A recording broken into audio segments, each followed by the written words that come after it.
ఓ ప్రాంతంలో ఇద్దరు భార్యాభర్తలు జీవిస్తూ ఉన్నారు.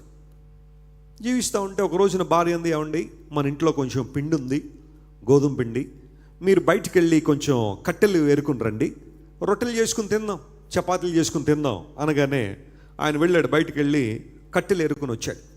చాలా కష్టపడ్డాడు, తీసుకొచ్చాడు. ఈమె పిండి జాగ్రత్తగా రొట్టెలు చేయడానికి ప్రయత్నం చేస్తే ఆ రొట్టెలు 5 అయినాయి. ఎప్పుడు ఎన్ని వచ్చినాయి? 5 వచ్చినాయి.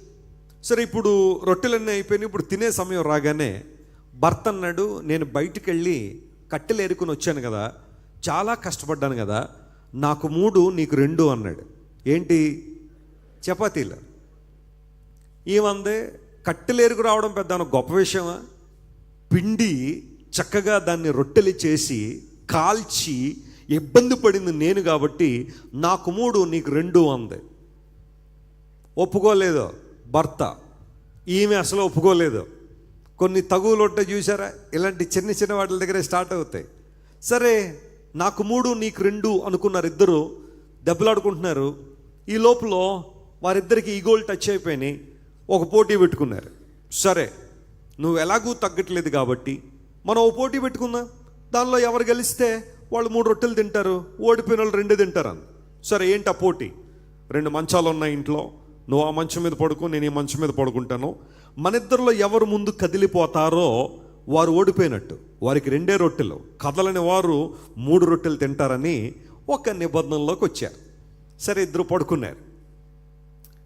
సాయంకాలం నుండి ఆకలి అవుతా ఉంది, కానీ ఓడిపోకూడదు, ఒక రొట్టె కూడా పోకూడదని ఇద్దరు కూడా పట్టుదలగా పడుకున్నారు మంచాల మీద.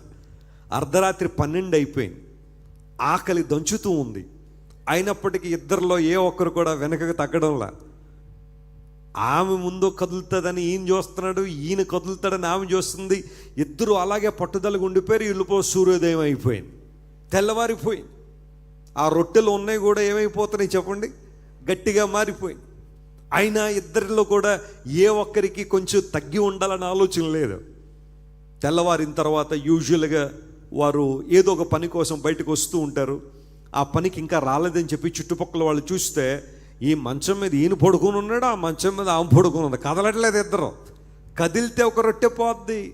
అందును బట్టి ఇద్దరు కదలకుండా బిగుసును పడుకుంటే చుట్టుపక్కల వాళ్ళందరూ యునానిమస్గా నిర్ణయం తీసుకున్నారు, అయ్యో విధి ఇలా వక్రీకరించింది ఏమిటి, గత రాత్రి వీళ్ళిద్దరూ ఇలా గతించిపోవడం ఏంటి అని వాళ్ళందరూ అనుకుంటారు వీళ్ళిద్దరూ చచ్చిపోయారు అనుకున్నారు. అనుకుని తలుపులు బద్దలు కొడుతున్నారు. అప్పుడైనా వీరు అనొచ్చు కదా, బాబు ఆగండి, తలుపులు బద్దలు కొట్టకండి, ఇది మా ఇద్దరికి మధ్య పోటీ, ఎవరు గెలిస్తే వారికి ఒక రొట్టె ఎక్కువ వస్తుందని చెప్పాలి కదా. మరి చెప్తే కదిలినట్టే కదా, అందులో రొట్టె పోద్ది. ఈయన చెప్తాడని ఆమె చెబుతాడని ఈయన, ఇద్దరు కూడా అలాగే చూస్తూ ఉన్నారు. ఈ లోపల తలుపులు బద్దలు కొట్టుకుని వచ్చేసారు లోపలికి. వచ్చిన తర్వాత ఇద్దరిని కదుపుతుంటే ఎవరో కదలట్లేదు. వెంటనే 2 పాడీలు పట్టుకొచ్చి జాగ్రత్తగా ఒక్కొక్కరిని ఒక్కొక్క పాడి మీద ఎక్కిచ్చేశారు. అప్పుడైనా సరే, అరే బాబు ఇది పోటీ అని చెప్పాలి కదా, చెప్పలేదు. పట్టుదల.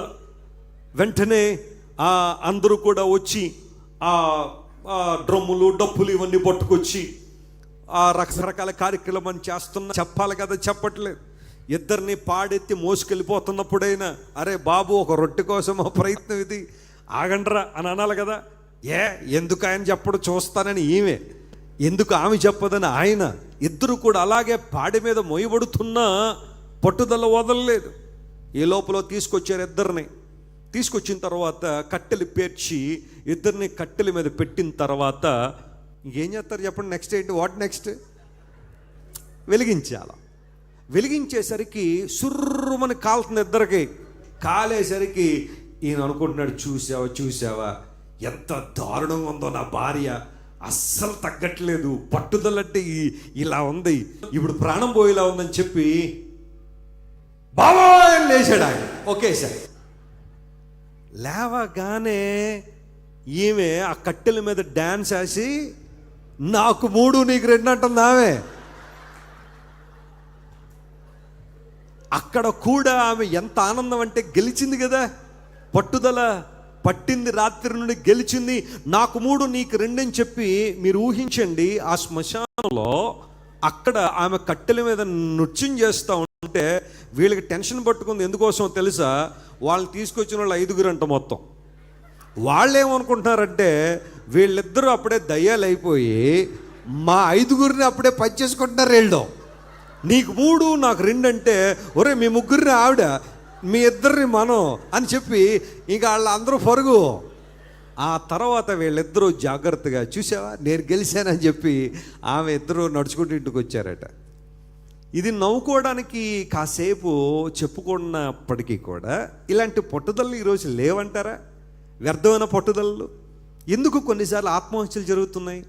ఎందుకు కొన్నిసార్లు కోడి పిల్లలు కోసినట్టు అనేక మందిని నడి రోడ్ల మీద చంపుతున్నారు? పట్టుదల. నేను అనుకున్నదే జరగాల, నేను అనుకున్నదే నెరవేరాలి, నా కోరిక ఎవరు అడ్డు రాకూడదు, నేను అనుకున్నది నెరవేరకపోతే అది ఎవరైనా సరే వారిని అడ్డు తొలగిస్తాను అన్న పైశాచికత్వం రావడానికి కారణం ఏంటో తెలుసా?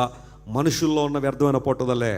పౌలు అన్నాడు, ఒకప్పుడు మీ పట్టుదల వ్యర్థమైన వాటి మీద ఉందేమో, ఒకప్పుడు మీ పట్టుదల లోకం కోసం బ్రతకడం కోసం ఉందేమో, ఒకవేళ మీ పట్టుదల పైశాచికమైన కోరికలు తీర్చుకోవడానికి పట్టుదల కలిగి ఉన్నామేమో. కానీ ఈరోజు మీరందరూ కూడా దేవుని ఆత్మశక్తి వలన పట్టుదల పొందితే ఆ పట్టుదల దేనికి ఉండాలి అంటే దేవుని సన్నిధిలో ప్రార్థన చేయడంలో. హల్లెలూయా. ప్రతి సమయమందు ఆత్మ వలన మీరు పట్టుదల కలిగి విజ్ఞాపన చేయండి, ప్రార్థన చేయండి అనే మాట పౌలు ఇక్కడ వాడడం ద్వారా నిజమైన పట్టుదల అంటే ఏంటో దేవుని సేవకుడి ఇక్కడ తెలియజేస్తున్నాను. ప్రియులారా, లేఖనాలు నేను చదువుతూ ఉంటే దేవుని బిడ్డలుగా మనకు ఏ విషయాల్లో పట్టుదల ఉండాలి, ఎక్కడ